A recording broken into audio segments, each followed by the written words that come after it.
We live in an age of GPS satellites, smartphone navigation, and digital maps that can guide us anywhere with pinpoint accuracy. Turn-by-turn directions, real-time traffic updates, and location services so precise they can find us within a few feet. It's navigation made effortless, foolproof, and completely dependent on technology that can fail catastrophically. When GPS signals are blocked, when phones die, when satellites malfunction, most modern people are instantly lost, even in familiar areas. This technological dependence creates a fundamental vulnerability that most people don't recognize until it's too late.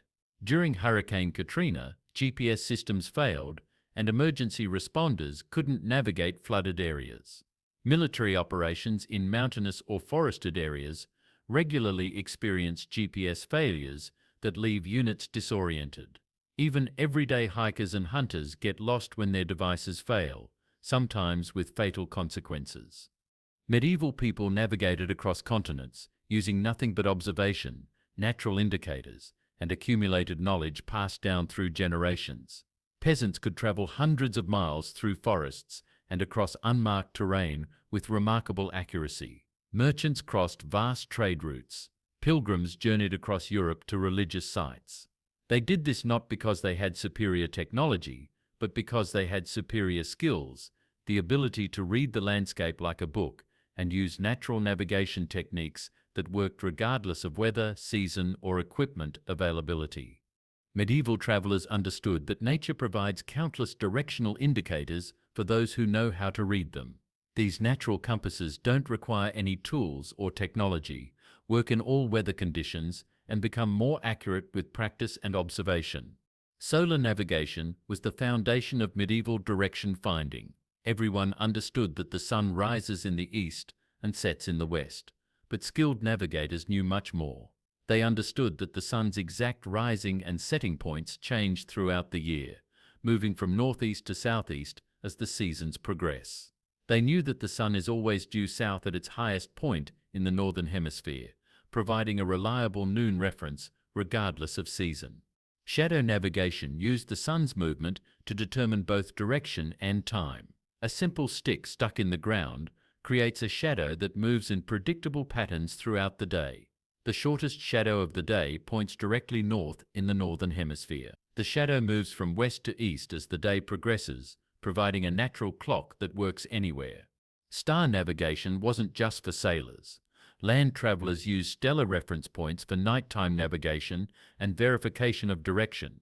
The North Star Polaris provided a fixed northern reference point that was visible on clear nights. The Big Dipper constellation rotated around the North Star in predictable patterns that indicated both direction and approximate time. Other constellations provided additional reference points that skilled navigators could use for orientation, but the most sophisticated navigators understood that natural indicators work best in combination. Moss growth patterns, tree shapes, wind patterns, and terrain features all provided directional clues that could be cross-referenced against solar and stellar observations to provide highly accurate navigation information. Medieval travelers developed the ability to read terrain features as naturally occurring maps that revealed not just current location, but also the best routes to destinations, water sources, shelter opportunities, and potential hazards. Watershed understanding was fundamental to medieval navigation. Water flows downhill, following predictable patterns that create recognizable landscape features. Ridgelines divide watersheds and provide elevated travel routes with good visibility. Valleys contain streams that provide water, and often the easiest travel routes through mountainous terrain. Understanding these water-driven landscape patterns allowed travelers to predict terrain features and plan routes effectively.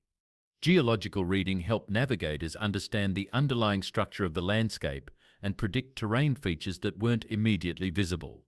Different rock types create different landforms. Limestone creates caves and sinkholes, granite creates rounded hills, sedimentary rock creates layered cliffs and mazes. Understanding these geological patterns helped travelers predict what they would encounter and choose appropriate routes. Vegetation patterns revealed information about water availability, soil conditions, climate, and elevation changes. Different plants grow in different conditions, and experienced travelers could read vegetation like a detailed environmental map. Willows and cattails indicated water sources. Specific tree species indicated elevation ranges and climate conditions. Vegetation health and growth patterns revealed seasonal weather patterns and environmental conditions. Human landscape modifications provided additional navigation information. Medieval Europe was densely populated and heavily modified by human activity. Road patterns, field boundaries, building styles, and agricultural practices all provided clues about location and direction. Experienced travelers could identify regional differences and use them for navigation orientation. Medieval travelers developed systematic approaches to route planning and navigation that ensured they could reach their destinations reliably while avoiding hazards and finding necessary resources along the way. Landmark navigation used prominent terrain features as reference points for route planning and progress tracking. Mountain peaks, distinctive rock formations, river confluences, and other unique features provided navigation waypoints that could be identified from long distances. Skilled travelers created mental maps connecting these landmarks in sequences that guided them to their destinations. Back-bearing techniques ensured that travelers could return by the same route they had taken. This involved regularly looking back along the travel route and memorizing what the landscape looked like from the return direction. Terrain features that were obvious from one direction might be invisible from the opposite direction, so this reverse observation was crucial for successful return trips. Dead reckoning combined distance estimation with direction tracking to maintain awareness of current position relative to starting points and destinations. Medieval travelers developed remarkable abilities to estimate distances traveled and directions followed, allowing them to track their position even when visual landmarks weren't available. Route redundancy planning included identifying multiple possible routes to destinations and backup plans when primary routes became unavailable. Weather, seasonal conditions, political situations, and other factors could make planned routes impassable, so experienced travelers always had alternative options. Medieval travelers understood that navigation conditions changed dramatically with seasons and weather, requiring different techniques and considerations for successful travel during different times of year. Winter navigation dealt with snow-covered landmarks, shorter daylight hours, and extreme weather conditions that could be fatal to unprepared travelers. Snow could hide familiar landmarks and make terrain features unrecognizable. Shorter days reduced available navigation time and increased the importance of accurate direction finding. Winter storms could create whiteout conditions where visual navigation became impossible. Spring navigation contended with flooding, muddy conditions, and rapidly changing weather that could make familiar routes impassable. Snowmelt and spring rains could transform gentle streams into raging torrents. Roads and trails could become impassable mud. Weather conditions could change rapidly, requiring flexible travel plans and route alternatives. Summer navigation took advantage of long daylight hours and stable weather while dealing with extreme heat, drought conditions, and increased fire danger. Extended daylight provided more time for travel and navigation. Stable weather patterns made route planning more predictable, but extreme heat required different travel schedules and increased water needs. Fall navigation balanced favorable travel conditions with shorter daylight hours and increasingly unpredictable weather. Fall often provided the best travel conditions, mild temperatures, stable weather, and clear visibility. But daylight hours were decreasing, and weather was becoming less predictable, requiring careful timing and preparation. Medieval travelers faced navigation emergencies regularly: bad weather, equipment loss, injury, or simply getting lost in unfamiliar terrain. They developed emergency navigation techniques that could save lives when normal navigation methods failed. Survival priorities for lost travelers focused on immediate safety rather than continuing toward original destinations. Finding shelter and water took priority over navigation. Staying in one location often provided better chances of rescue than continued wandering. Emergency signal techniques could attract help from other travelers or local residents. Emergency direction finding used simplified techniques that worked when detailed navigation wasn't possible. Basic solar observations could provide general directional orientation. Terrain patterns could indicate general directions towards civilized areas. Following water downstream often led to human settlements. Improvised tools could assist navigation when normal equipment wasn't available. Shadow sticks could track sun movement and indicate direction. Star observation required no tools beyond basic knowledge. Terrain sketching using available materials could help maintain route records and location awareness. Self-rescue techniques enabled travelers to help themselves when external assistance wasn't available. Understanding how to find water, create shelter, and signal for help could make the difference between survival and death. Knowing when to continue traveling versus when to stay put required judgment based on conditions and available resources. Medieval navigation techniques remain remarkably effective today and provide crucial backup skills when modern technology fails or isn't available. Urban navigation using natural techniques can work even in cities where building patterns, traffic flows, and artificial lighting might interfere with traditional navigation methods. Understanding how urban areas modify natural directional indicators, how buildings affect wind patterns, how artificial lighting interferes with star observation allows adaptation of traditional techniques for city environments. Wilderness navigation combines traditional techniques with modern understanding of geography and safety procedures. Understanding topographic maps enhances traditional terrain reading abilities. GPS can be used as backup to traditional techniques rather than primary navigation method. Emergency communication devices can summon help when self-rescue isn't possible. Vehicle-based navigation using natural techniques provides backup capabilities when GPS fails or isn't available. Understanding how to navigate using natural indicators while driving provides options when electronic navigation systems fail. This is particularly important in remote areas where GPS coverage might be unreliable.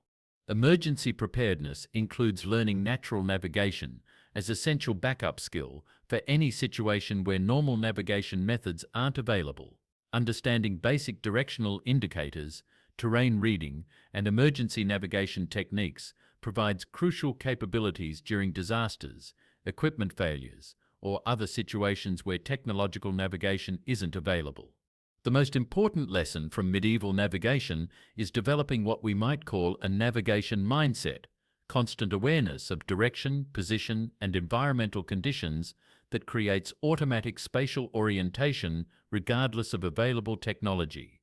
This mindset involves paying attention to natural directional indicators throughout daily life, not just during dedicated navigation activities. Noticing where the sun rises and sets from your home, understanding which direction different rooms face, observing how shadows move throughout the day. These observations build automatic spatial awareness that works even when you're not consciously navigating. Environmental reading skills notice and interpret natural patterns that provide navigation information. Understanding how terrain, vegetation, and weather patterns work together creates the ability to read landscapes as naturally occurring maps. This skill improves with practice and provides navigation capabilities that work in any environment. The navigation mindset also includes understanding navigation as an ongoing process rather than a single skill. Medieval travelers understood that successful navigation required continuous observation, regular position checking, and constant awareness of changing conditions. This process-oriented approach creates much more reliable navigation than depending on single techniques or technologies. For modern people, developing this navigation mindset provides benefits beyond just emergency preparedness. It creates deeper awareness of natural environments and geographical relationships. It provides mental exercise that maintains spatial reasoning abilities. Most importantly, it creates confidence that effective navigation is possible under any conditions using observation skills and natural techniques that have worked for thousands of years and will continue working regardless of technological availability. Self-sufficient manufacturing and repair. Modern life surrounds us with tools that are marvels of engineering and precision manufacturing: titanium multi-tools, high-carbon steel knives, advanced composite materials, electronic devices that contain more computing power than entire buildings had just decades ago. These tools are incredibly effective, but they share a fundamental vulnerability. When they break, most of us are helpless. We can't repair them, we can't modify them, and we certainly can't make new ones. We're consumers of technology, not creators of it. This dependence creates a cascade of vulnerabilities that most people never consider. Supply chain disruptions can make replacement tools unavailable. Economic problems can make quality tools unaffordable.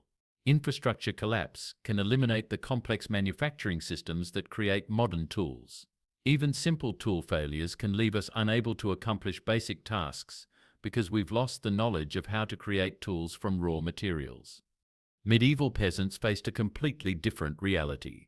They couldn't order replacement tools from catalogs or drive to hardware stores. When a tool broke, they fixed it. When they needed a tool that didn't exist, they made it. When they needed to modify a tool for a specific purpose, they adapted it. This wasn't because they were primitive people making do with crude implements. It was because they understood something we've forgotten. The ability to create and modify tools is more valuable than any individual tool.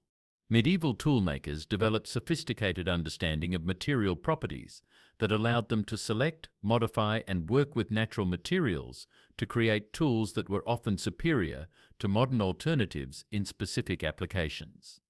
Wood selection required understanding different species and their properties for different tool applications. Oak provided strength and shock resistance for tool handles that would receive heavy impacts. Ash offered flexibility and resilience for handles that needed to bend without breaking. Yew was prized for bowmaking because of its unique combination of compression and tension strength. Different wood species were harvested at specific times of year when their properties were optimal.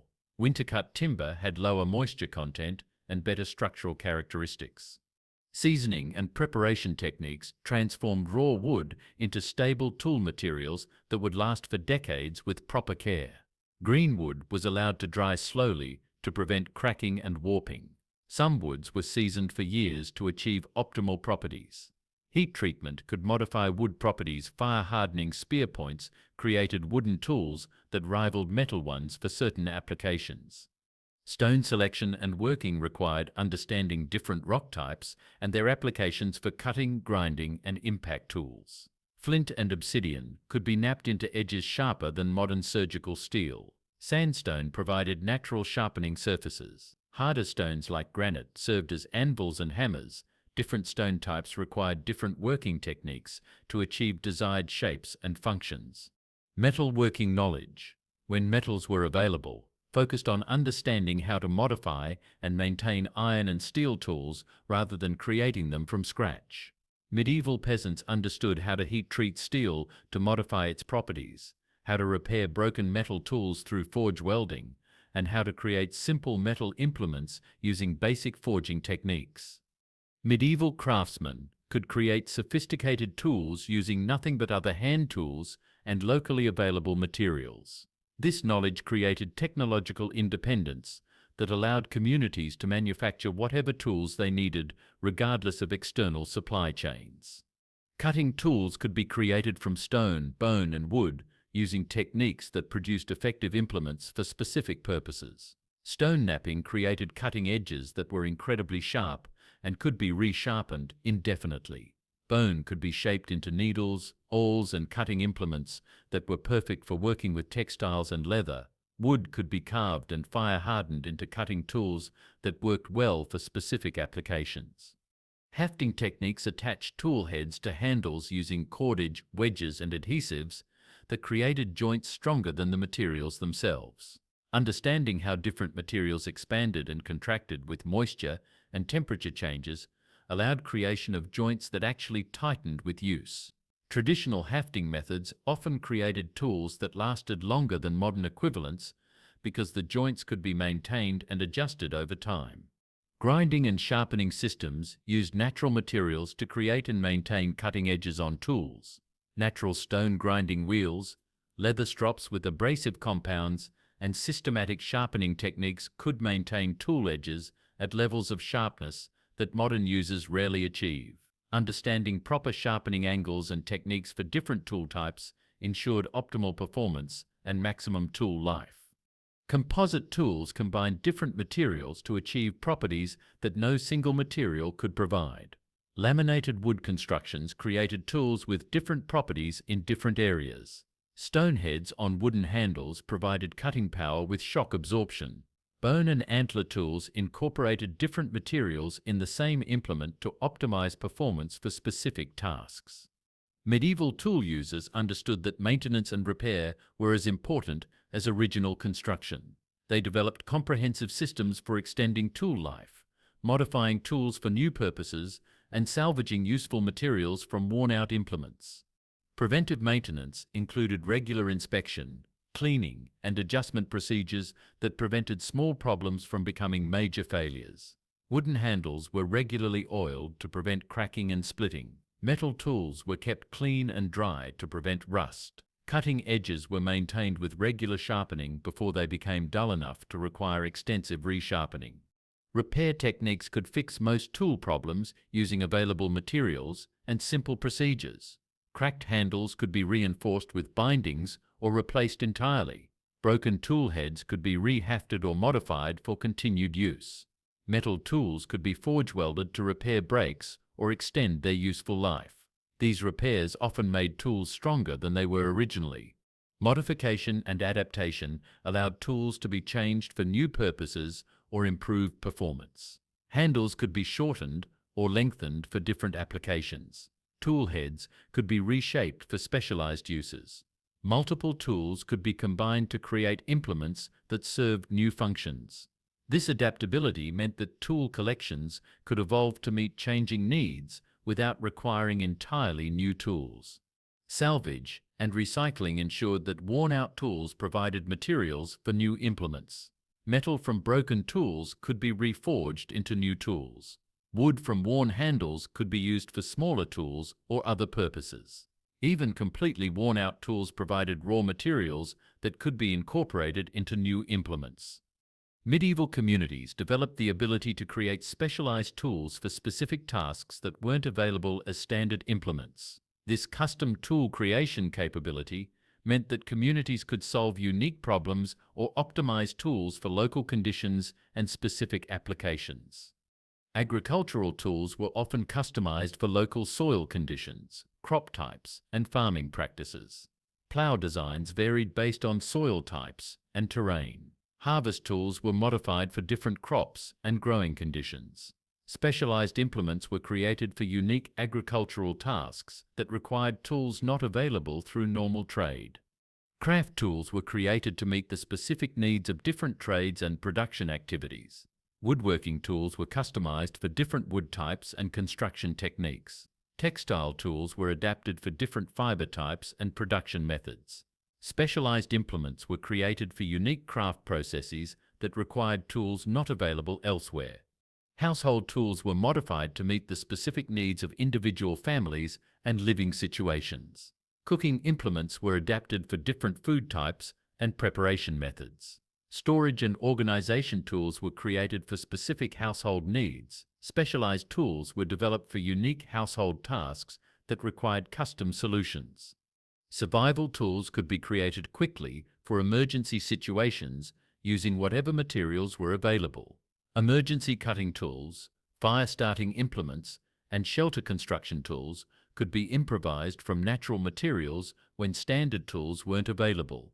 These emergency tool creation skills could be life-saving during disasters or unexpected situations.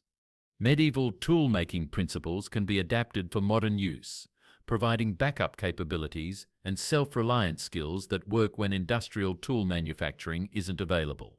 Hand tool making using modern materials and techniques can create custom tools that outperform mass-produced alternatives for specific applications. Understanding traditional joinery, hafting, and sharpening techniques allows creation of tools optimized for individual needs and preferences. Modern materials like synthetic handles and advanced steel alloys can improve traditional designs while maintaining the self-reliant manufacturing approach. Repair and modification skills can extend the life of modern tools while providing capabilities to adapt tools for new purposes. Understanding how to repair broken handles, resharpen dulled edges, and modify tools for different applications can make existing tool collections far more versatile and longer lasting. These skills also provide backup capabilities when replacement tools aren't available. Workshop organization and tool maintenance based on medieval principles can ensure that tools remain functional and available when needed. Understanding proper storage, maintenance schedules, and preventive care can dramatically extend tool life while maintaining optimal performance.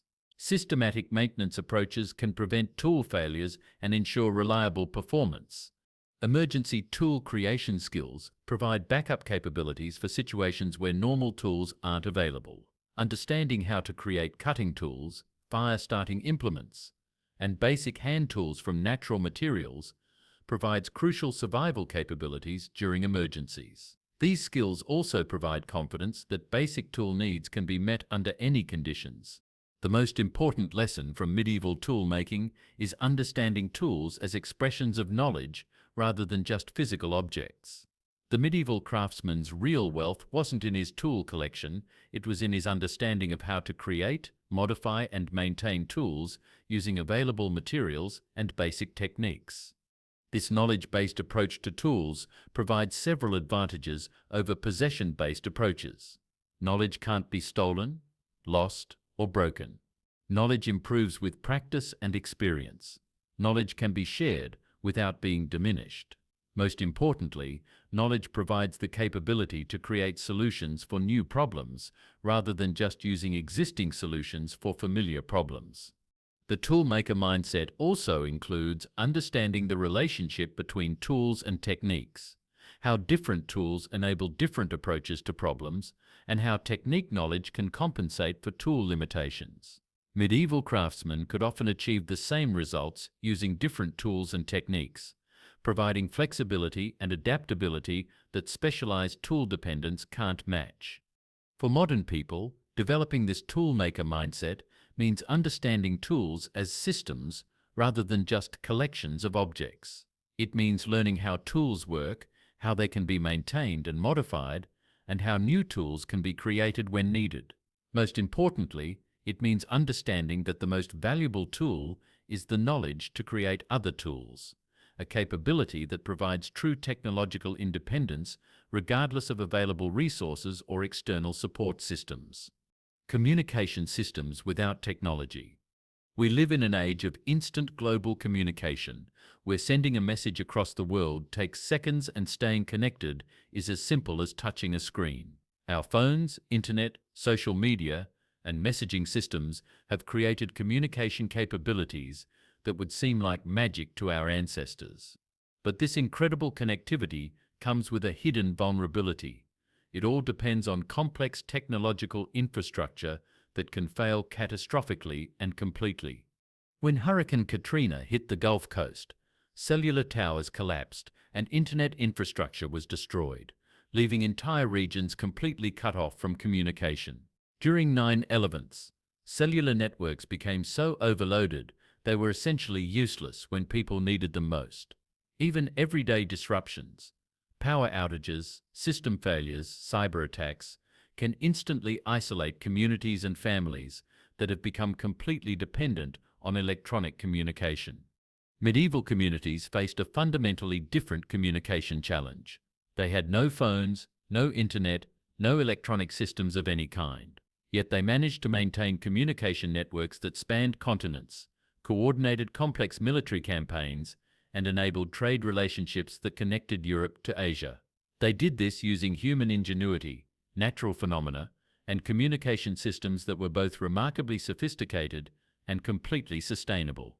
Medieval people understood that effective long-distance communication required harnessing natural phenomena that could carry messages farther and faster than human messengers. They developed systems that used light, sound, and smoke to transmit information across vast distances almost instantaneously. Fire beacon networks were perhaps the most sophisticated medieval communication technology. These weren't just random fires lit on hilltops. They were precisely engineered communication systems with standardized procedures, backup plans, and error correction protocols. Beacon sites were carefully chosen for maximum visibility across long distances, often on peaks that could see multiple other beacon sites to create redundant communication paths. The fuel preparation and firing procedures were standardized to create consistent, recognizable signals. Different fuel combinations produced different flame colors and characteristics. Timing patterns could convey different types of information. Some beacon systems used multiple fires in specific patterns to transmit complex coded messages. The most advanced systems could relay detailed information across hundreds of miles in a matter of hours. Sound communication used natural acoustics and human-made devices to transmit messages across shorter distances, but with more detailed information content. Church bells weren't just used for religious purposes, they were sophisticated communication devices that could transmit coded messages throughout entire regions.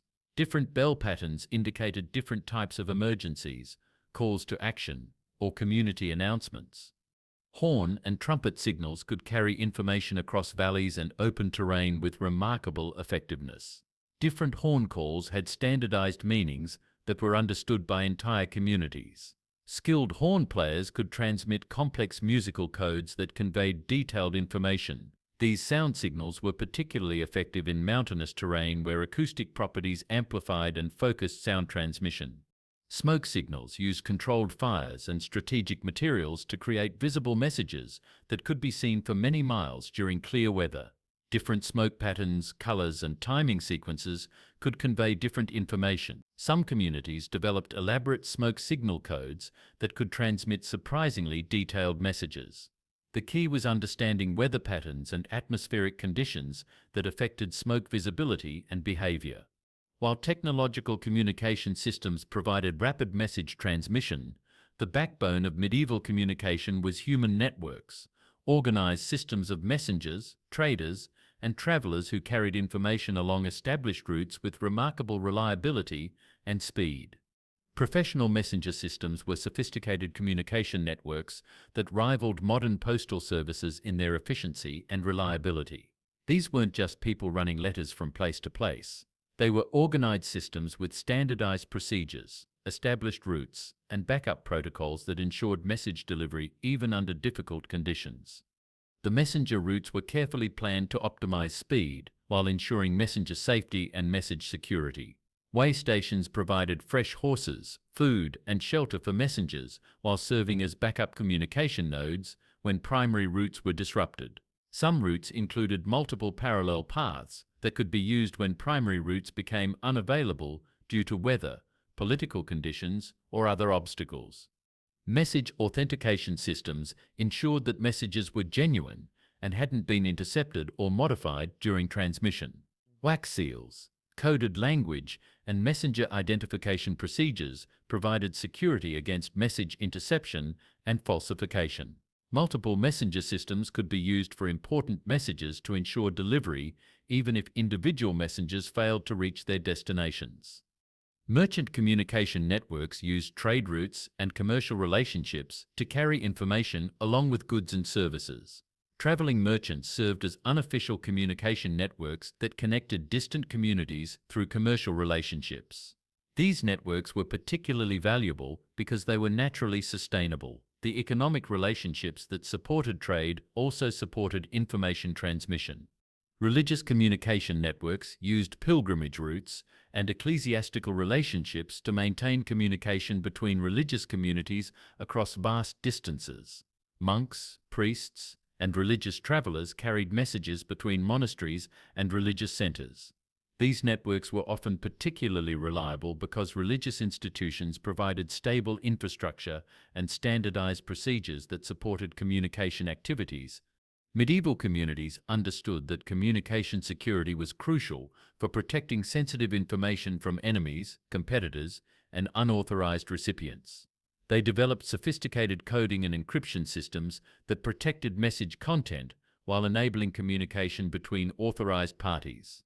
Cipher systems used systematic letter substitution and rearrangement to disguise message content from unauthorized readers. Simple substitution ciphers replaced each letter with a different letter or symbol according to predetermined patterns. More sophisticated systems used multiple substitution patterns or rearranged message content according to complex rules. Some communities developed cipher systems that were used for generations without being broken by enemies. Coded language systems used ordinary words and phrases that had special meanings understood only by authorized recipients. Agricultural terminology might be used to discuss military plans. Religious language could convey political information. Commercial discussions could hide strategic intelligence. These coded language systems were particularly effective because the messages appeared innocent to casual observers while conveying critical information to intended recipients. Hidden message techniques concealed communication within apparently normal documents or objects. Invisible inks made from natural materials could hide messages that only appeared when treated with heat or chemical solutions. Messages could be hidden within the margins or between lines of ordinary documents. Physical objects could be modified to contain hidden compartments or markings that conveyed information to knowledgeable recipients. Verbal coding systems allowed face-to-face communication to convey sensitive information without alerting hostile listeners. Specific phrases, stories, or conversations had coded meanings that were understood by initiated community members. These systems were particularly valuable in situations where written communication was too dangerous or when quick verbal communication was necessary during emergencies. Memory techniques enabled messengers and community members to carry complex information without written records that could be intercepted or discovered. Trained messengers could memorize detailed information using systematic memory techniques that ensured accurate transmission even over long periods. These memory systems were often combined with verbal coding to provide additional security layers. Medieval communities developed sophisticated systems for managing information flow within communities while controlling what information was shared with outsiders. These information management systems ensured that critical knowledge was preserved and transmitted while protecting community security and competitive advantages. Information hierarchies controlled who had access to different types of community information. Critical strategic information was limited to community leaders and essential personnel. Tactical information was shared with people who needed it for their specific roles. General information was available to all community members. This hierarchical approach protected sensitive information while ensuring that everyone had access to information necessary for their community contributions. Knowledge preservation systems ensured that critical information was maintained even when individual knowledge holders died or left the community.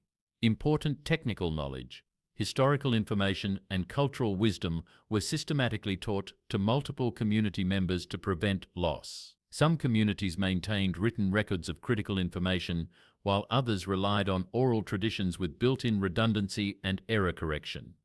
Information verification procedures ensured that community decisions were based on accurate information rather than rumors or misinformation.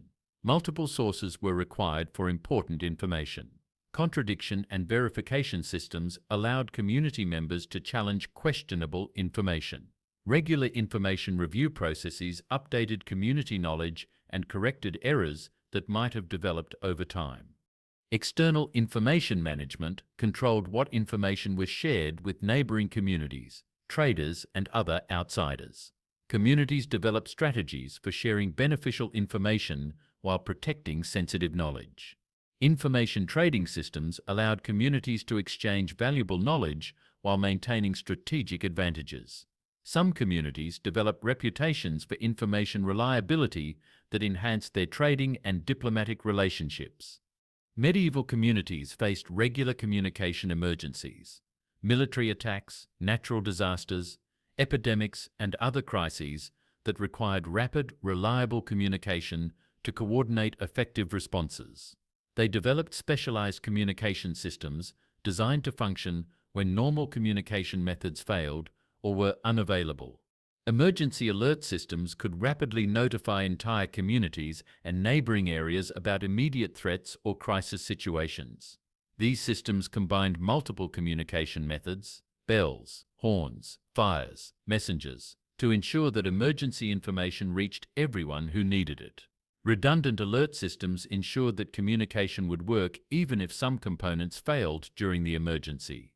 Evacuation communication coordinated community evacuation procedures when staying in place wasn't safe. Pre-established evacuation plans included communication protocols that ensured everyone knew where to go and what to do during emergencies. Rally points and communication procedures helped separated community members reconnect after evacuation. These systems were practiced and refined during peacetime to ensure effectiveness during actual emergencies. Resistance communication networks maintained contact between community members during occupation or oppression by hostile forces.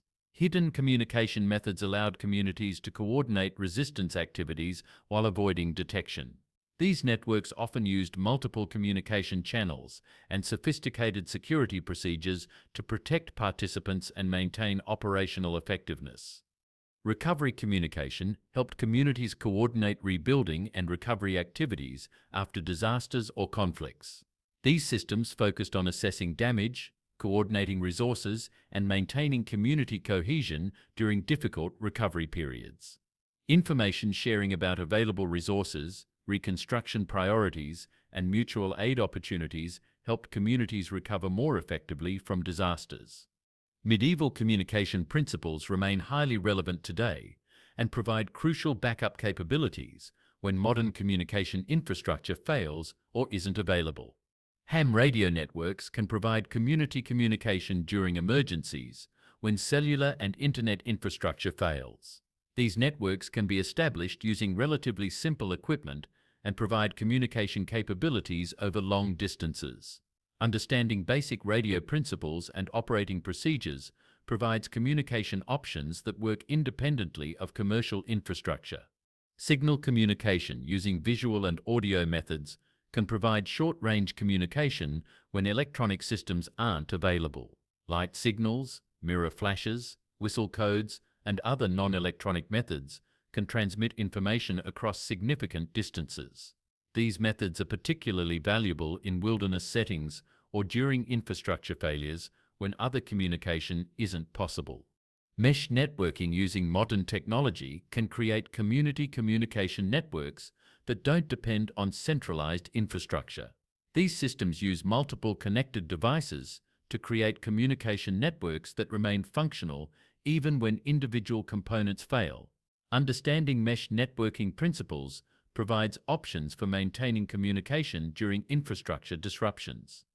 Physical message systems, using established routes and procedures, can provide communication when electronic systems are unavailable. Dead drops, message boards, and courier networks can maintain community communication during extended infrastructure outages. These systems require pre-planning and community coordination, but provide reliable backup communication options. Modern communities can adapt medieval communication principles to create neighborhood networks that provide mutual aid coordination, security information sharing, and emergency communication capabilities. Information sharing systems can help neighbors stay informed about community issues, security concerns, and mutual aid opportunities. Regular communication procedures ensure that important information reaches everyone who needs it. These systems can use modern technology when available while maintaining backup procedures that work when technology fails. Emergency coordination systems can help neighborhoods respond effectively to local emergencies or disasters. Pre-established communication procedures ensure that emergency information reaches everyone quickly. Coordination systems help organize mutual aid activities and resource sharing during difficult periods. These networks provide community resilience that doesn't depend on external emergency services. Security communication networks can help neighborhoods maintain awareness of security issues and coordinate appropriate responses. Information sharing about suspicious activities, crime patterns, and security concerns helps everyone stay safer. These networks must balance information sharing with privacy concerns and legal requirements. Resource sharing coordination can help neighbors share tools, skills, and resources more effectively. Communication systems that connect people who have resources with people who need them create more resilient communities. These systems can reduce individual resource requirements while improving overall community capabilities. The most important lesson from medieval communication is understanding information as a community resource that requires active management rather than assuming that communication will automatically happen through technological systems. This community-oriented approach to communication recognizes that effective communication requires planning, practice, and maintenance, just like any other essential community function. It means developing backup systems that work when primary communication fails. It means creating information-sharing procedures that ensure everyone has access to important information. Most importantly, it means understanding that communication is fundamentally about human relationships and community cooperation rather than just technological capabilities. The medieval approach also emphasizes the importance of information security and the need to protect sensitive information while maintaining necessary communication. This balance between openness and security remains relevant today as communities need to share information for mutual benefit while protecting privacy and preventing misuse of sensitive information. For modern people, developing this communication mindset means understanding communication as an active skill that requires practice and maintenance, rather than assuming that technology will handle all communication needs. It means building relationships and systems that support communication during normal times and emergencies. Most importantly, it means understanding that the most reliable communication networks are based on human relationships and community cooperation, resources that remain available regardless of technological infrastructure. Living by natural rhythms and cycles. Modern life has almost completely disconnected us from natural rhythms and seasonal cycles. We eat strawberries in January, work the same hours year-round, and maintain the same activities regardless of whether it's the middle of summer or the depths of winter. Electric lighting lets us ignore changing day lengths. Climate control systems let us maintain constant temperatures. Global food systems provide the same foods regardless of local growing seasons. This disconnection from natural cycles creates vulnerabilities that most people don't recognize until they're forced to confront them. When power grids fail, when supply chains break down, when extreme weather disrupts normal systems, we suddenly rediscover that natural cycles still govern many aspects of life, whether we acknowledge them or not. The person who doesn't understand seasonal patterns is at a severe disadvantage when modern systems fail to compensate for natural variations. Medieval peasants never forgot that they lived within natural systems that followed predictable but inexorable cycles. Their survival depended on understanding these patterns and aligning their activities with natural rhythms rather than fighting against them. They developed sophisticated knowledge of seasonal variations and created lifestyle patterns that worked with natural cycles rather than attempting to override them through technology. Medieval agriculture was organized around detailed understanding of natural cycles that determined optimal timing for different agricultural activities. This wasn't just knowing when to plant and harvest, it was understanding the complex interactions between weather patterns, soil conditions, plant biology, and animal behavior that determined agricultural success or failure. Spring activities focused on preparation and planting that took advantage of increasing daylight, warming temperatures, and seasonal moisture patterns. But the timing had to be precise. Planting too early risked crop loss to late frosts, while planting too late reduced growing season length and harvest yields. Medieval farmers developed sophisticated techniques for reading natural indicators that revealed optimal planting times more accurately than calendar dates.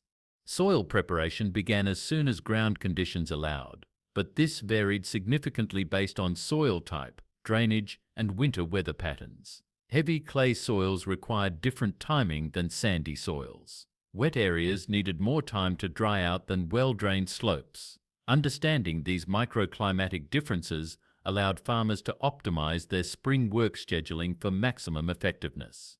Seed selection and preparation involved understanding how different crops responded to seasonal conditions and how to match crop varieties to expected growing conditions. Different wheat varieties were better suited to different planting times and growing conditions. Vegetable crops required different timing based on their frost tolerance and growing requirements. Medieval farmers maintained detailed knowledge of crop varieties and their optimal growing conditions. Summer management required understanding how to maintain crops through variable weather conditions while maximizing growth and development. This included irrigation timing, pest management, and cultivation practices that supported healthy plant development. Understanding how to respond to drought conditions, excessive rainfall, and other weather variations was crucial for agricultural success. Harvest timing was perhaps the most critical seasonal decision.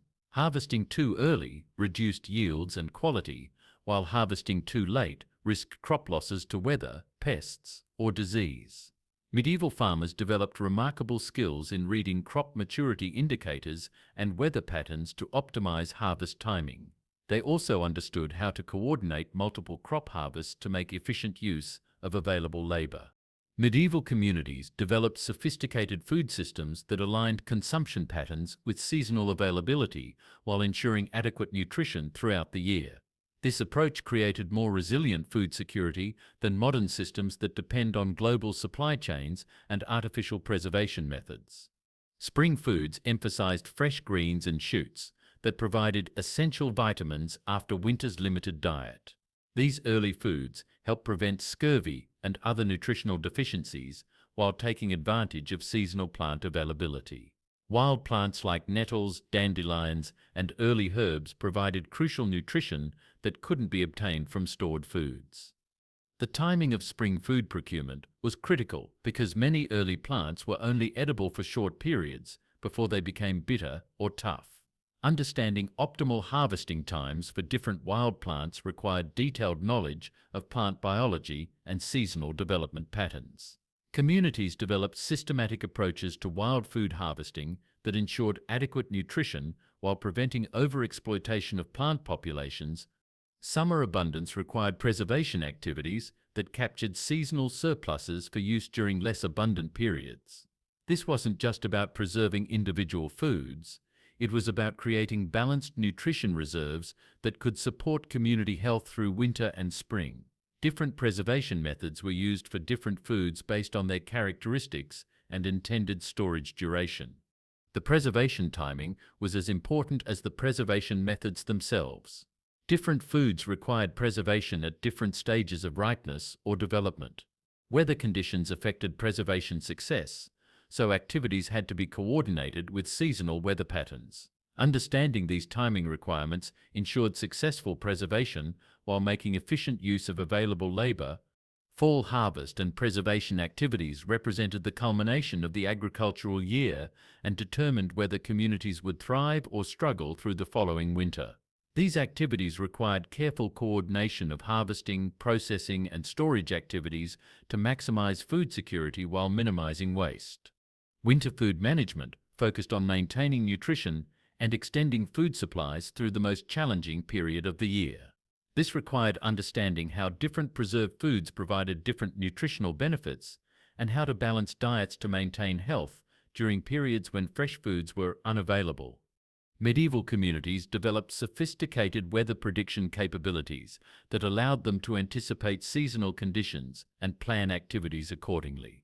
This knowledge was crucial for agricultural success, travel planning, and general survival during periods when weather variations could be fatal. Natural weather indicators provided information about approaching weather changes and seasonal patterns. Animal behavior, plant responses, atmospheric conditions, and astronomical observations all provided clues about weather patterns. Experienced weather observers could predict conditions days or even weeks in advance using these natural indicators. Understanding how different atmospheric conditions affected local weather patterns allowed communities to interpret natural signs more accurately. Cloud formations, wind patterns, temperature changes, and humidity variations all provided information about approaching weather systems. This knowledge was particularly valuable in mountainous or coastal areas where local weather patterns differed significantly from regional conditions. Seasonal weather patterns were understood as multi-year cycles that affected agricultural planning and community preparation. Communities maintained knowledge of weather cycles that extended over decades, allowing them to prepare for predictable variations in seasonal conditions. This long-term weather knowledge was crucial for planning agricultural activities and community resource management.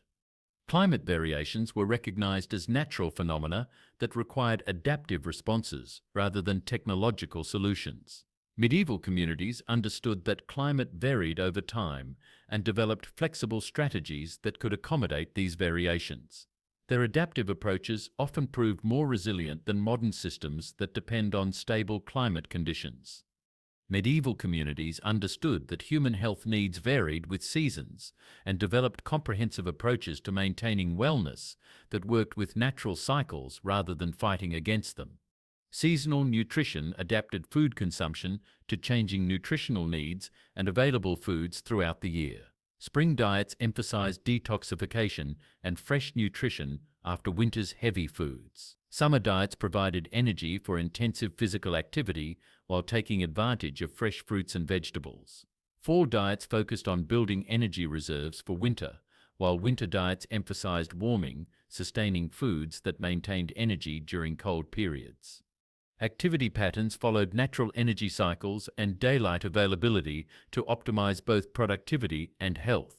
Summer's long daylight hours and warm weather supported intensive physical activity and extended working periods.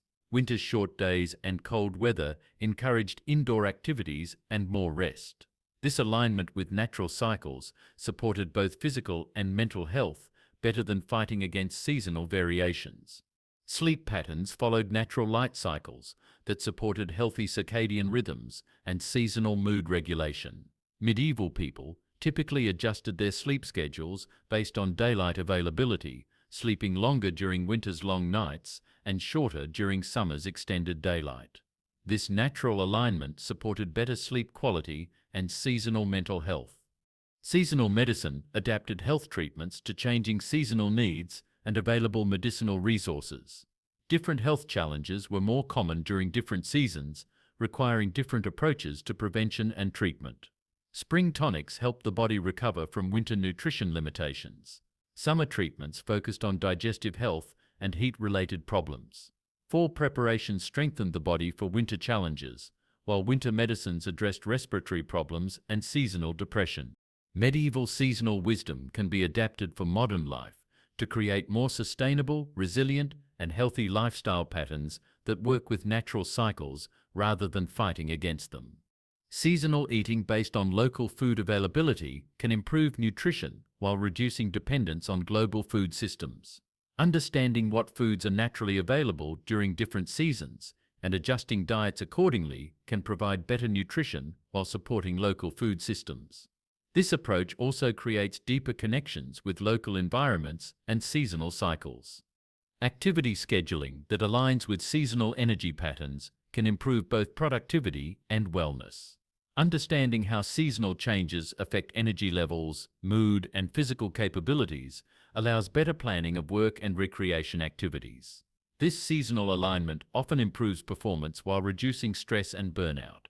Natural lighting and sleep patterns can be incorporated into modern life to support better circadian rhythm regulation and seasonal mood stability.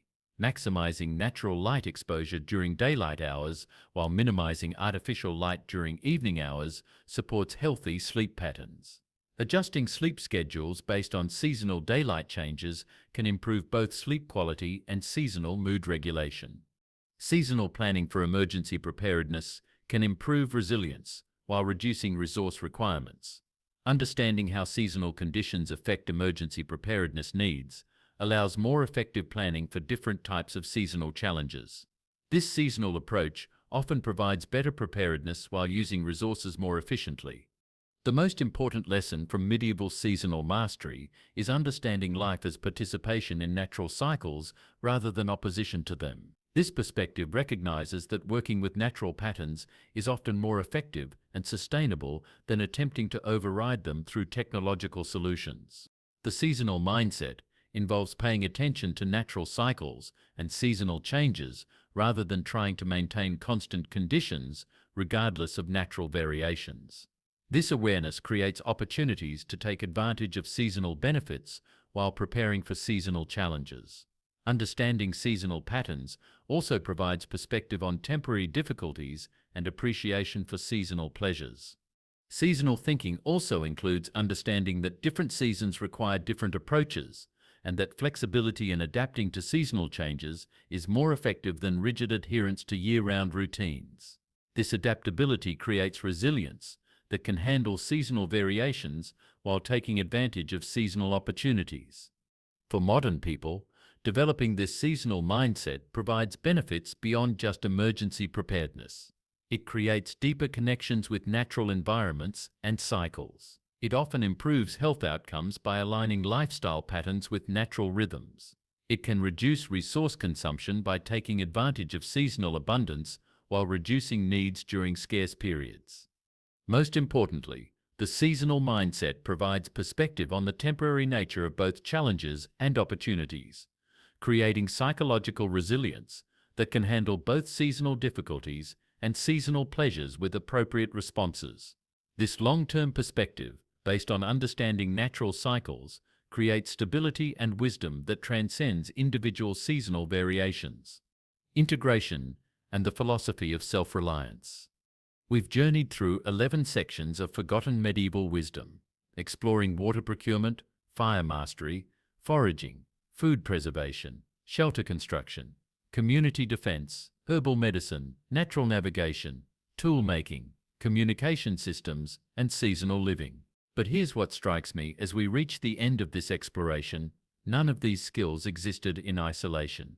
They weren't separate subjects that medieval people learned one at a time and filed away in mental compartments. They were all part of an integrated system of knowledge that worked together to create genuine self-reliance. This integration represents the most important difference between medieval thinking and our modern approach to preparedness and survival. We live in an age of hyper-specialization where expertise means knowing more and more about less and less. We become experts in narrow fields while remaining helpless outside our specialties. This creates incredible vulnerability because complex challenges rarely fit neatly into single specializations. Medieval people were forced to be generalists because specialization was a luxury they couldn't afford. A peasant might be a part-time farmer, builder, veterinarian, herbalist, forager, toolmaker, and community defender all at once. This wasn't because they were primitive people who couldn't develop sophisticated skills. It was because they understood something we've forgotten. True resilience comes from broad competency across multiple essential skills, rather than narrow expertise in single areas. Medieval people didn't just learn individual skills, they understood how skills connected to each other and reinforced each other to create capabilities greater than the sum of their parts. This systems thinking created efficiencies and redundancies that made their overall approach far more resilient than modern specialized systems. Water procurement connected to navigation, seasonal timing, and community organization. Finding water required reading landscape features and understanding seasonal patterns. Managing water resources required community cooperation and communication systems. Preserving and purifying water connected to fire-making skills and herbal knowledge. A person who understood water systems understood much more than just how to find water. They understood integrated relationships that supported multiple aspects of survival.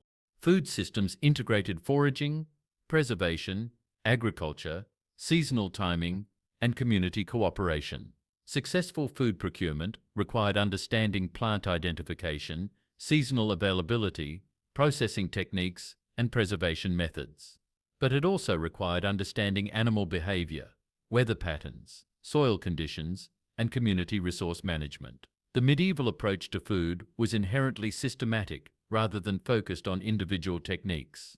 Shelter construction connected to tool making, material science, seasonal planning, and community organization. Building effective shelter required understanding local materials, tool creation and maintenance, weather patterns, and construction techniques. But it also required understanding how to organize community labor, how to plan for seasonal variations, and how to integrate shelter with other community systems like defense and resource management.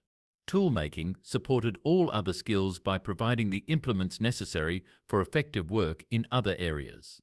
But toolmaking also required understanding materials, science, fire management, seasonal timing for resource procurement, and repair techniques that kept tools functional over time. Toolmakers needed to understand the requirements of other specialists to create tools that worked effectively for different applications.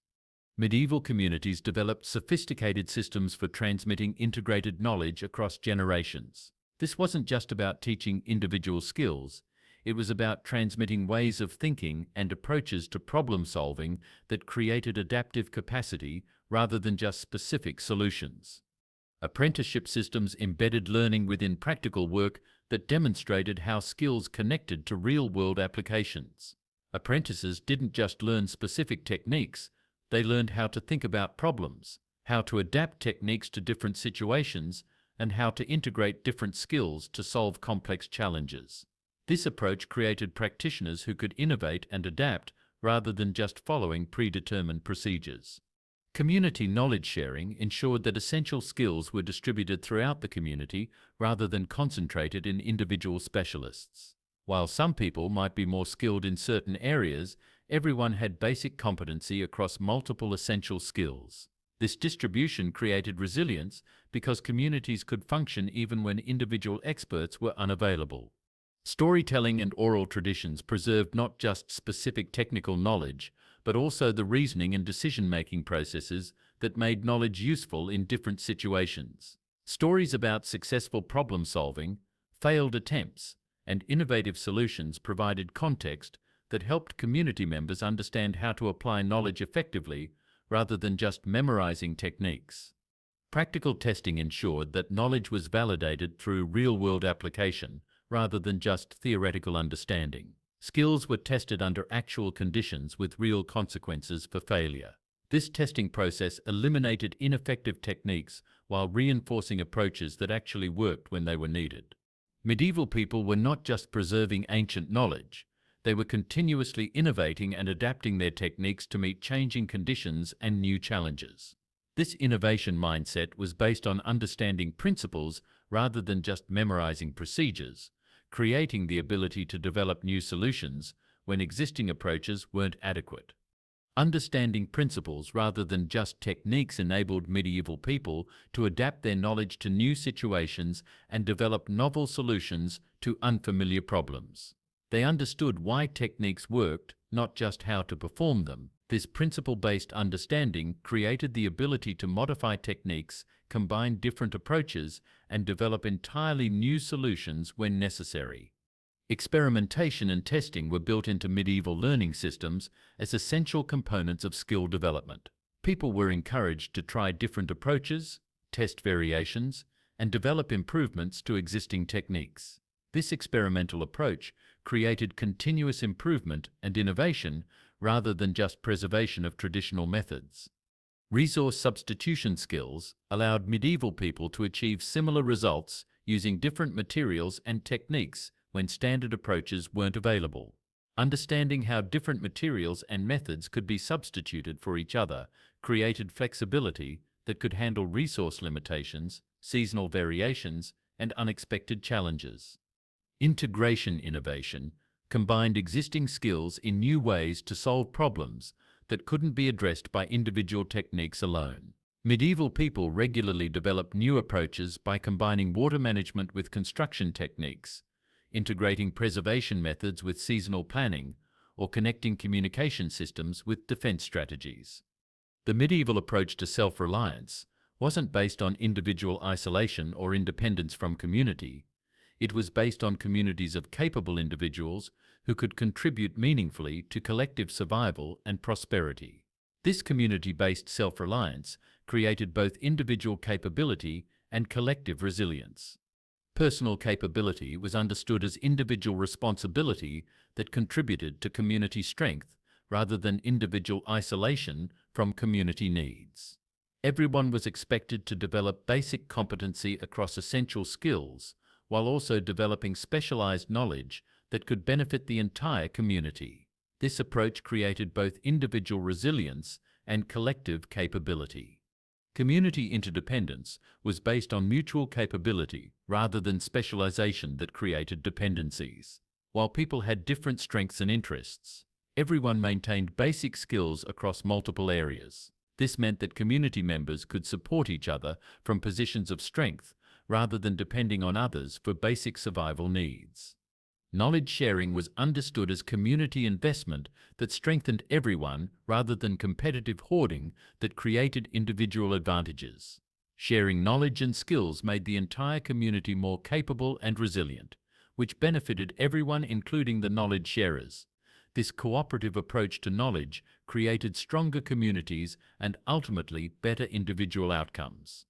Adaptive capacity was developed through broad-based competency that could handle unexpected challenges rather than narrow specialization that worked only under specific conditions. Communities that maintained diverse skills and adaptive thinking could handle various types of challenges more effectively than communities that depended on specialized solutions for predictable problems. Medieval wisdom about integration and generalism can be adapted for modern life to create more resilient and capable approaches to preparedness, self-reliance, and community building. Skill integration involves learning how different preparedness and self-reliance skills connect to each other and support each other rather than just collecting individual techniques. Understanding how water procurement connects to health management, how food preservation connects to seasonal planning, and how communication systems connect to community defense creates more effective and efficient preparedness systems. Systems thinking approaches problems by understanding relationships and connections, rather than just addressing individual issues in isolation. This approach often reveals solutions that wouldn't be apparent when looking at problems individually. Systems thinking also creates more robust solutions that address multiple aspects of challenges simultaneously. Principle-based learning focuses on understanding why techniques work rather than just memorizing procedures. This approach creates the ability to adapt techniques to different conditions, modify methods based on available resources, and develop new solutions when existing approaches aren't adequate. Principle-based learning creates adaptive capacity rather than just procedural knowledge. Community capacity building involves developing local networks of capable people who can support each other during challenges while maintaining individual self-reliance skills. This approach creates resilience that benefits everyone while avoiding the dependencies that specialized systems often create. The real challenge of medieval wisdom isn't learning individual techniques. It's integrating different skills into comprehensive approaches that work together to create genuine resilience and self-reliance.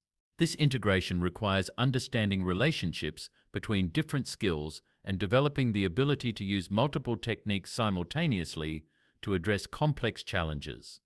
Seasonal integration involves understanding how different skills and techniques vary with seasonal conditions and how to coordinate different activities to work with natural cycles rather than fighting against them.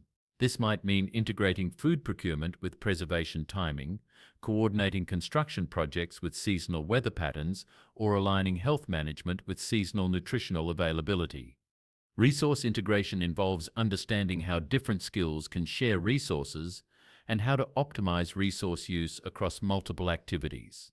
This might mean using the same fire for cooking, tool making, and material processing, or integrating water systems to serve multiple functions simultaneously. Time integration involves understanding how to coordinate different activities to make efficient use of available time and labor while ensuring that essential tasks are completed when they're needed. This might mean scheduling preservation activities to coincide with harvest timing, coordinating community projects with seasonal labor availability, or integrating skill development with practical work requirements. Knowledge integration involves understanding how information and skills from different areas can be combined to solve complex problems that couldn't be addressed by individual specializations alone. This might mean combining botanical knowledge with preservation techniques, integrating construction skills with defense planning, or connecting seasonal patterns with health management strategies. The goal isn't to become a medieval peasant. It's to understand the integrated thinking that made medieval communities resilient and adapt that thinking to modern conditions and challenges. The medieval master generalist wasn't someone who knew a little bit about everything, but someone who understood how everything connected to everything else and could use those connections to create solutions that were greater than the sum of their parts. The timeless manual for an uncertain world. We've walked through the pages of a manual that was never written down because it didn't need to be. It was encoded in the daily lives of people for whom these skills meant the difference between thriving and dying. From the physics of leverage in sweep wells to the chemistry of fermentation, from the biology of medicinal plants to the psychology of community defense, we've explored knowledge systems that sustained human civilization for thousands of years. But as we reach the end of this journey, I want you to understand something crucial. This isn't just a collection of interesting historical techniques. This is a blueprint for resilience that works just as well today as it did 1,000 years ago. The principles haven't changed, even if the applications have evolved. What strikes me most about medieval survival wisdom is how it represents a completely different philosophy from modern approaches to security and preparedness. We tend to think in terms of accumulating stuff, stockpiling supplies, buying better gear, building bigger storage facilities. The medieval approach was about developing capabilities, knowledge that couldn't be stolen, skills that couldn't break, community connections that became stronger with use. The most important insight from this exploration is understanding that none of these techniques worked in isolation. Medieval people didn't just know how to preserve food, they understood how food preservation connected to seasonal timing, community cooperation, resource management, and health maintenance. They didn't just know how to make fire, they understood how fire connected to tool making, food preparation, shelter heating, and community defense. This integration created capabilities that were far greater than the sum of individual techniques. A person who understood water procurement, fire management, and community organization could create solutions that someone with specialized knowledge in just one area couldn't achieve. The medieval generalist wasn't a master of none. They were a master of connections, of relationships, of systems thinking that created adaptive capacity. Modern preparedness often suffers from what we might call gear syndrome, the belief that having the right stuff will solve whatever problems arise. But stuff breaks, runs out, gets lost, or simply isn't available when you need it most. The medieval approach suggests a different strategy. Develop the knowledge to create what you need from what's available when you need it, using skills that can't be taken away. Perhaps the most important lesson from medieval survival wisdom is understanding that genuine resilience is fundamentally communal. The rugged individualist with the perfect bug-out bag is actually more vulnerable than the person who's part of a strong, capable community. Medieval people survived catastrophes that would devastate modern communities not because they had better individual skills, but because they had better collective systems. Their communities were networks of capability rather than collections of dependence. Everyone had basic competency across essential skills, while also contributing specialized knowledge that benefited the entire community. When challenges arose, they faced them with pooled resources, shared knowledge, and collective action that multiplied individual capabilities. This community-based approach created redundancy and resilience that individual preparations can't match. If one person's food preservation failed, the community had backup supplies. If someone was injured, others had medical knowledge. If tools broke, community members could repair or replace them. The community itself was the ultimate survival tool. Medieval techniques were inherently sustainable in ways that modern approaches often aren't. Root cellars became more effective with age as thermal mass stabilized and earth insulation matured. Fermentation cultures improved over time, creating better flavors and more reliable preservation. Community knowledge networks strengthened through use, creating better outcomes for everyone involved. This sustainability wasn't accidental. It was the result of thinking in terms of decades and centuries rather than quarters and fiscal years. Medieval communities made investments that would benefit their grandchildren. They developed systems that became more valuable over time, rather than depreciating assets that required constant replacement.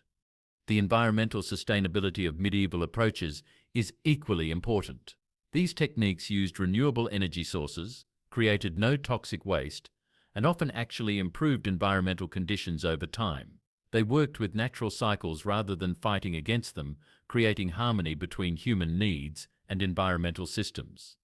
What we've explored represents a different kind of wealth, knowledge wealth that provides security regardless of economic conditions, political stability, or technological availability. The person who understands these principles has resources that can't be stolen, capabilities that don't depreciate, and security that doesn't depend on external systems. But this knowledge wealth requires investment in learning, practice, and community building, rather than just financial investment in equipment and supplies. It requires developing skills gradually over time rather than just making purchases. Most importantly, it requires changing how we think about security from accumulating resources to developing capabilities. The medieval approach suggests that the most prepared person isn't the one with the most gear, but the one with the most knowledge, the strongest community connections, and the most integrated understanding of how different systems work together. This kind of preparation provides security that scales with challenges rather than being overwhelmed by them. The goal isn't to recreate medieval life. Modern medicine, communication technology, and scientific understanding provide genuine advantages that we shouldn't abandon. The goal is to combine the best of both worlds: modern knowledge with medieval wisdom, contemporary technology with traditional techniques, current capabilities with timeless principles. This hybrid approach provides multiple layers of security and capability. When modern systems work, they provide efficiency and convenience that medieval people couldn't imagine. When modern systems fail, traditional techniques provide backup capabilities that continue working regardless of external conditions. The combination creates resilience that neither approach could achieve alone. The implementation doesn't require abandoning modern life or moving to a remote homestead. Many of these techniques can be adapted for urban and suburban environments, integrated into normal life routines, and practiced as hobbies that gradually develop into genuine capabilities. The key is starting somewhere and building knowledge and skills systematically over time. Perhaps the most important change these techniques can create is a fundamental shift in mindset from consumer to creator, from dependent to capable, from reactive to prepared. The medieval mindset saw challenges as problems to be solved, using available resources and human ingenuity. The modern mindset often sees challenges as reasons to purchase solutions or hope that someone else will fix the problem. Developing the medieval mindset means understanding that most problems can be solved using knowledge, creativity, and available resources rather than requiring specialized products or external assistance. It means seeing opportunities to develop skills and capabilities rather than just consuming entertainment and convenience. It means building relationships and community connections that provide mutual support rather than just individual benefit. This mindset transformation creates confidence that comes from genuine capability rather than false security based on external systems. The person who can create fire under any conditions, find food in natural environments, preserve surplus for lean periods, and work effectively with community members has security that doesn't depend on economic stability, political conditions, or technological availability. Medieval wisdom represents knowledge that was accumulated, tested, and refined over centuries by people whose lives depended on getting it right. It was passed down through generations not as interesting trivia, but as essential life skills that determined community survival and prosperity. We have the opportunity to reclaim this knowledge and adapt it for contemporary conditions while adding our own innovations and improvements. We can create new traditions that combine ancient wisdom with modern understanding, traditional techniques with contemporary materials, community approaches with individual innovation. But this knowledge transfer won't happen automatically. It requires conscious effort to learn, practice, and share these skills with others. It requires understanding that knowledge is wealth that multiplies when shared rather than diminishing when distributed. It requires building communities where these skills are valued and practiced rather than just remembered as interesting historical curiosities. The peasant's world is gone, but their survival manual still works. The principles that sustained human civilization for thousands of years remain as valid today as they were when our ancestors first developed them. The only question is whether we're wise enough to learn from them before we need them. Your ancestors survived ice ages, plagues, famines, wars, and natural disasters that make our contemporary challenges look manageable.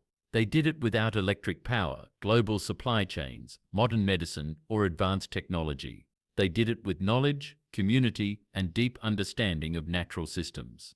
That same knowledge is available to you. Those same capabilities can be developed. That same resilience can be achieved. The manual they never wrote down is still there, waiting to be read by those who understand that true security comes not from what you own, but from what you know and who you know it with. The seeds of medieval wisdom are waiting to be planted in modern minds. The harvest could be a more resilient, more sustainable, and more connected way of life that serves not just individual survival needs, but the broader goal of building communities and societies that can thrive under any conditions. Your journey into timeless wisdom. So here we are at the end of this comprehensive journey through medieval survival wisdom. And I have to ask, which of these revelations hit you hardest? Was it the sophistication of root cellar engineering that maintains perfect temperatures without electricity? The complexity of fermentation chemistry that transforms ordinary vegetables into preserved superfoods? The community defense networks that created security through cooperation rather than isolation? Or maybe it was the integrated thinking that connected every skill to every other skill, creating capabilities that were greater than the sum of their parts.